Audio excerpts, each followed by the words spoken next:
Au début de l'année 1918, la Première Guerre mondiale fait rage depuis presque 4 ans en Europe.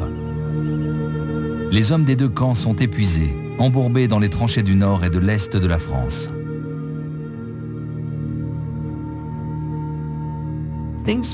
Pendant cette guerre, les conditions de vie sont épouvantables.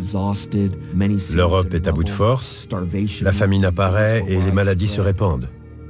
Et la Croix-Rouge est impuissante. Les Alliés ont vraiment besoin de renforts, de sang neuf.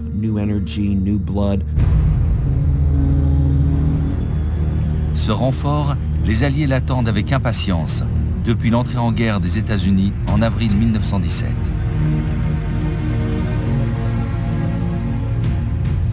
Dès la fin juin, les premières troupes américaines arrivent enfin en France, à un rythme soutenu.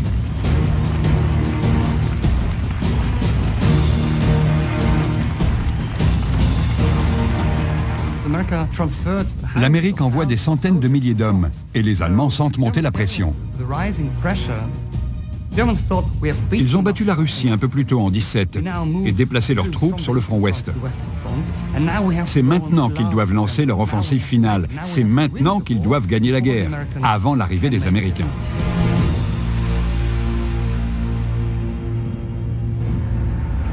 Les Allemands ont rassemblé toutes leurs forces sur le front ouest pour lancer l'offensive du printemps.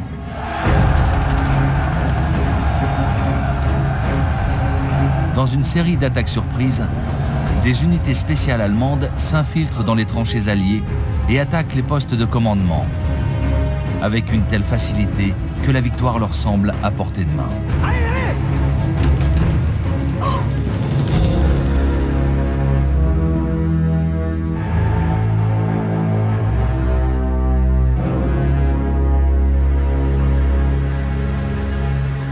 Mais l'avancée rapide des Allemands les éloigne de leur ligne de ravitaillement. Et ils n'ont pas de chars pour tenir le terrain. Ils veulent coûte que coûte atteindre Paris et ils attaquent en passant par la Marne.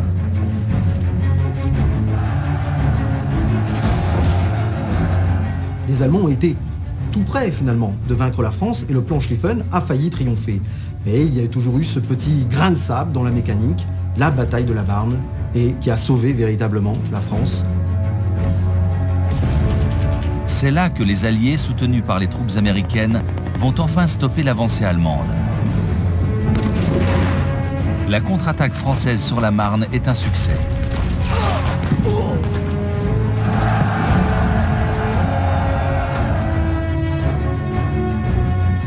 Deux jours plus tard, les Alliés l'emportent à nouveau à Amiens.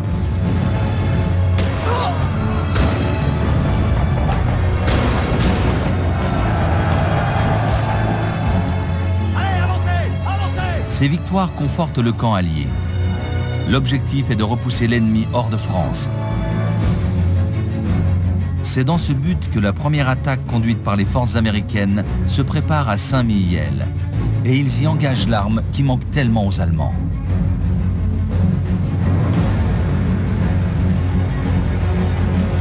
Un bataillon de blindés légers emmené par le colonel Patton. Colonel, je veux que toutes les divisions armées de la base se tiennent sur le qui-vive. Nous attaquerons à l'aube. Oui, lieutenant. Patton va tester sa nouvelle tactique liée à ce nouvel armement, le char. Cette bataille est cruciale pour lui, autant pour prouver l'efficacité du char sur le champ de bataille que ses propres qualités de commandement.